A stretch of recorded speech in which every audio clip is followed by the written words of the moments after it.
Welcome back to Wealthy After 40, part 4 of the mini series. So if you've missed parts 1 through 3, go listen to those after you finish listening to this one. They all have little bits of nuggets of information that's going to help you hopefully break through some of the things you've been thinking about money. This episode is about getting your money in order first.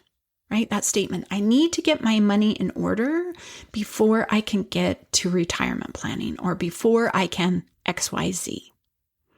And while that statement sounds really responsible, it's often just a stall tactic, right? We're just prepping and prepping and prepping because it feels safe. And taking that next step, we don't know, which I understand. We're going to talk about why. But it really keeps you in that safe, right? And you're looking at it and you're figuring that looking at your numbers continually or trying to consistently save continually, that you're doing that good thing. But organizing your money and building a plan are two different things, right? Organizing your money does feel really productive. Right? Getting things in order, kind of shuffling it around. If you think about reorganizing your house, kind of a disaster, then you get things put back together. But was there ever a plan? A plan is the one that's going to move you forward. It's going to help you start making progress. Yes, you need to have your money organized to a certain extent to support that.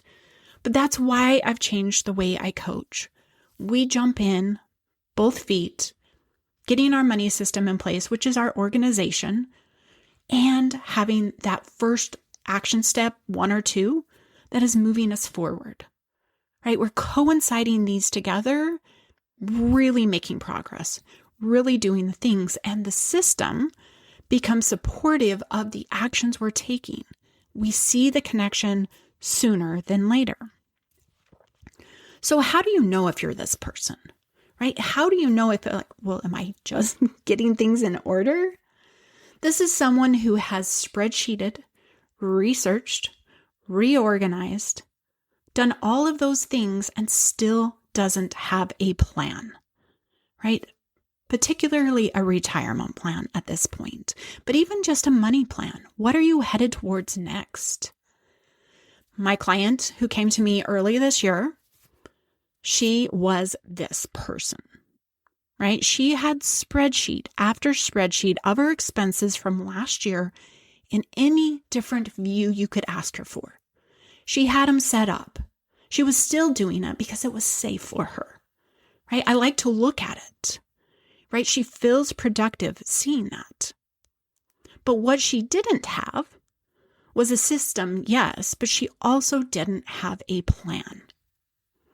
So we are building her a system alongside her planning for retirement so that she can begin to see how those pieces connect. But more importantly, the system is going to show her progress. Is she making progress to the things that she needs to do and wants to do? So I want you to ask yourself, are you in organization mode or are you actually making decisions? Right? Organizing, as I said, is going to be trying to be consistent with something, trying to get your debt paid off first, trying to do something with your money, but it's not making intentional decisions. Right? As you're doing those, are they in tandem with a decision about retirement? That is when we know we've arrived outside of that organization and into active planning, active progression, right? So we've got to leave organizing behind, even though it feels safe, even though it looks pretty, even though we feel like that saving and that budgeting or that debt is the problem, we need to figure out how those pieces connect to retirement and what is the best decision with those pieces to get you to retirement sooner. So if you're ready to simultaneously get things in order and create a retirement plan, I'm running a free live training next week that is going to help you create a roadmap to retire in 5 years. So head over to elevatefinances.us/webinar, where you can learn more and get registered. We will be diving into organization, but we're not stopping there. And there's action steps within that organization before we get to the end result of what does this mean and what do I need to do next? And that's where you need to get to. Quit working on one thing and organizing one thing when you can actually see that you're making progress to retirement.